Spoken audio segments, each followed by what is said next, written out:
Pour explorer le Darknet, il faut avoir les bonnes adresses. Contrairement aux sites du web visibles, les adresses sur le Darknet se terminent par le suffixe onion. Elles sont généralement complexes et difficiles à retenir, et les sites web modifient fréquemment leur URL afin d'éviter la détection et les attaques. Ainsi, les adresses sont beaucoup plus difficiles à retenir. Sur le Darknet, tu ne peux pas écrire des adresses comme google.com. Tu dois te souvenir et écrire une adresse beaucoup plus longue et compliquée pour accéder à l'URL du site souhaité. Par exemple, si tu souhaites visiter un site du Darknet, tu dois écrire manuellement l'adresse qui figure sur l'écran pour accéder à la page. Bref, si tu veux des liens intéressants, ne te jette pas sur le premier venu. Méfie-toi et fais toujours des recherches. Le premier obstacle est de trouver un site web fonctionnel sur le Darknet. Pas de panique, je vais te montrer comment faire avec une méthode simple et facile. La façon la plus simple de trouver des adresses fonctionnelles sur le Darknet est de trouver un annuaire qui rassemble ces adresses. Le meilleur annuaire, le plus populaire sur le Darknet, c'est le Hidden Wiki. Le Hidden Wiki, c'est comme Wikipédia, mais pour le Darknet. Il rassemble des liens vers des sites cachés de ce réseau. Le Hidden Wiki est un site très utile lorsque l'on souhaite explorer le Darknet, car il permet d'éviter les sites malveillants et les contenus indésirables. Pour accéder à ce site, entre l'adresse qui figure sur ton écran dans la barre des adresses de ton navigateur Tor et appuie sur Entrée. Nous voilà à présent sur le Hidden Wiki, où tu retrouveras un ensemble de liens vers des sites du Darknet classés par catégorie. La première section de la page principale est réservée au choix de l'éditeur. Oui, tu l'as bien deviné, c'est similaire au choix de l'éditeur sur le Play Store. Ici, tu trouves des adresses de haute pertinence, comme des introductions, des explications sur le chiffrement PGP,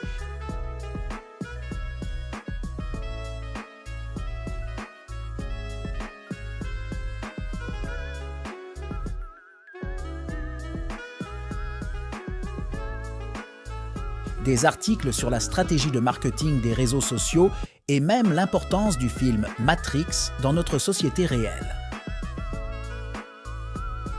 Par exemple, en cliquant sur un article sur Matrix, tu verras pourquoi ce film est très important dans notre société actuelle.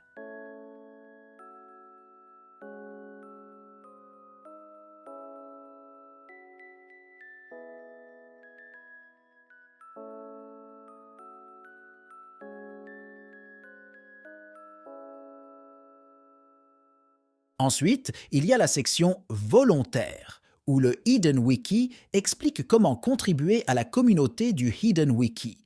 Puis, il y a la section « Point d'introduction ». Cette section est honnêtement le meilleur endroit pour commencer. Il existe des moteurs de recherche dédiés comme Amia et Not Evil qui rendent l'accès au site Onion de plus en plus simple et facile.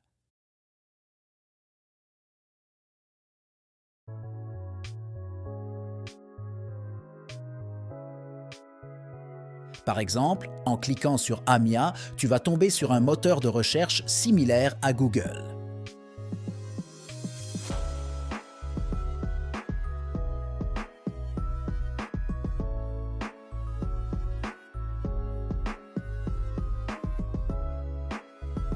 La section suivante est « Services financiers ». Ici, tu peux trouver des liens pour acheter des faux cartes de crédit, des monnaies contrefaites et d'autres choses illégales.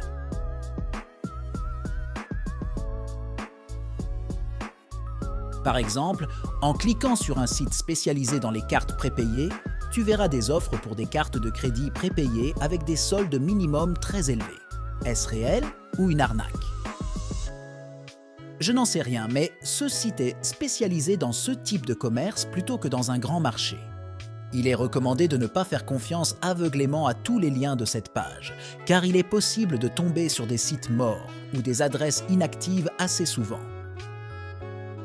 La section « Services commerciaux » propose principalement des faux documents, des gadgets et des services de location, comme des MacBooks et des iMacs à des prix très bas.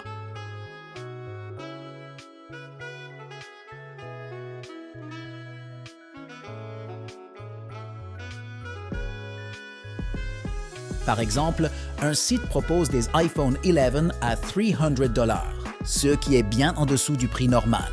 Est-ce que CES offre sont réels? Je ne le conseille pas, car des prix aussi bas peuvent être une arnaque.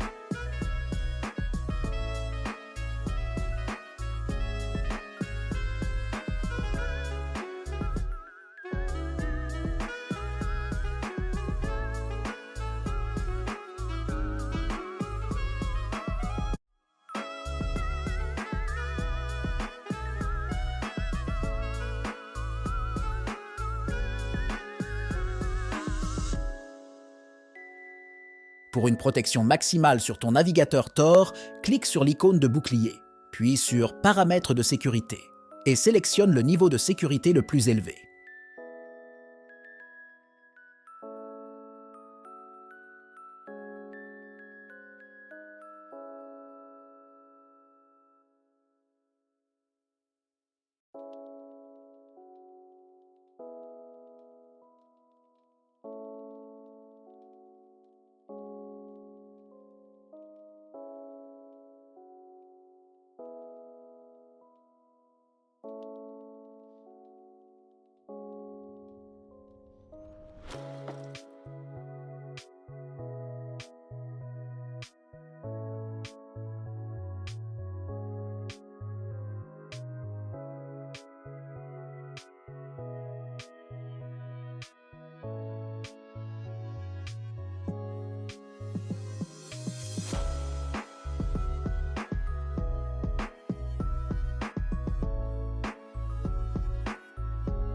La section suivante est Anonymat, qui offre des services de confidentialité et de sécurité. SeaSlion ne te redirige pas vers un portail ou un site quelconque, mais vers des pages wiki où tu peux apprendre à mieux sécuriser ton ordinateur. Par exemple, tu pourras apprendre à installer des distributions Linux comme Tail ou Kali Linux ou à utiliser des machines virtuelles. La section blog ne m'a pas paru très intéressante, mais je te laisse le choix de l'explorer. Si tu envoies beaucoup d'emails et souhaites le faire de manière anonyme, la section Email Messagerie est pour toi. Elle répertorie des services permettant d'envoyer des messages sans révéler ton identité. Par exemple, si je clique sur le premier site SecMail, nous allons atterrir sur ce service qui te permet d'envoyer un email anonyme. Il suffit juste de s'inscrire en entrant ton username et le password, et tu peux envoyer ton email de manière anonyme. Cette section dispose même d'un service de chat anonyme qui te permet de discuter avec des utilisateurs aléatoires sans révéler ton identité. Par exemple, si je clique sur le dernier site, on va savoir ensemble. Voilà, il y a un service de chat one-to-one ou un chat de groupe. Par exemple, si je clique sur chat de groupe, voilà, on choisit un nom, par exemple Bob, et je clique sur Join. Ok, et voilà un chat de groupe. Alors oui, c'est l'une des sections les plus utiles pour les professionnels et les particuliers sur le Darknet.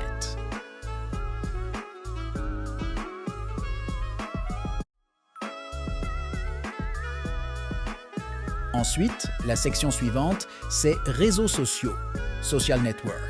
Eh bien, la phrase est autodescriptive, contenant essentiellement des liens vers des sites de social media. Ce sont des réseaux sociaux où tu n'es pas obligé de révéler ton identité ou de partager tout type d'informations personnelles lors de ton inscription. En fait, même la société Facebook a un site Arm Onion sur le Darknet, prétendant offrir une politique de confidentialité anonyme, même si personnellement je ne lui ferais pas confiance.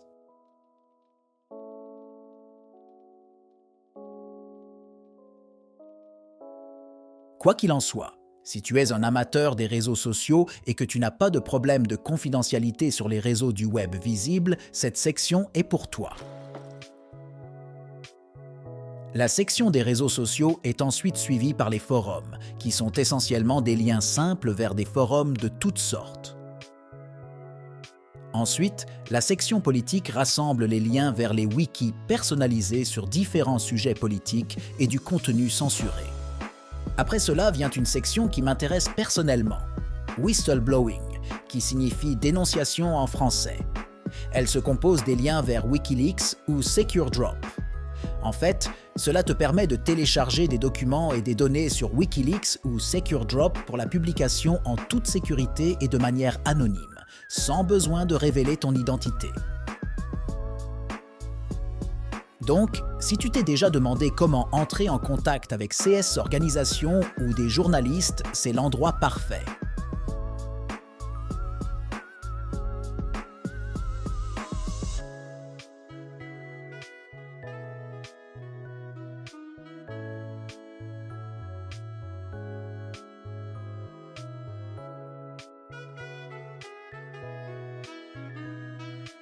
Les autres liens qui suivent sont audio, vidéo, drogue, adultes, etc. et sont tous assez simples, englobant des liens vers les sections comme leur nom l'indique. Par exemple, audio comprendrait de la musique, vidéo conduirait à du streaming vidéo, drogue, évidemment au marché des drogues, et ainsi de suite. En résumé, il y a une bonne quantité de liens sur le Darknet, mais il faut un peu de patience pour explorer tout ce contenu. Donc, c'est à toi de les explorer selon ton rythme. Et pour être clair, les informations que je partage ici sont uniquement à titre éducatif. Je ne cautionne ni n'encourage aucune activité illégale. Voilà, tu as tout ce qu'il te faut maintenant pour accéder et explorer le Darknet en toute sécurité et sans risque. Tu as vu que c'est facile, c'est simple, ce n'est pas sorcier. C'est à toi de t'y mettre maintenant, vraiment. Il faut que tu commences à explorer le Darknet. Tu as la clé maintenant, tu as tout ce qu'il te faut. Souvent, les gens disent « j'aimerais bien être comme toi » ou « j'aimerais bien être un expert avant de pouvoir accéder au Darknet ». Non, c'est pour les gens normaux qu'on a créé le Darknet et le réseau Tor. C'est pour une personne normale que Tor a été créé afin de protéger nos vies privées, afin de protéger la vie privée des gens normaux et de faire face aux abus de puissance. Je te laisse là-dessus et je te retrouve très bientôt pour d'autres formations. Si cette formation t'a été utile et que tu es content d'avoir découvert tout ça gratuitement, un petit super merci serait top pour me soutenir. Tu peux le faire en cliquant sur l'icône en forme de carte avec un cœur juste en dessous de la vidéo, à côté des boutons « J'aime » et « Je n'aime pas ». Ça me montre que mon travail t'apporte de la valeur et ça m'encourage à continuer. Merci beaucoup pour ton soutien. Si tu as aimé la vidéo, n'oublie pas de mettre un petit pouce bleu et de t'abonner pour ne rien rater.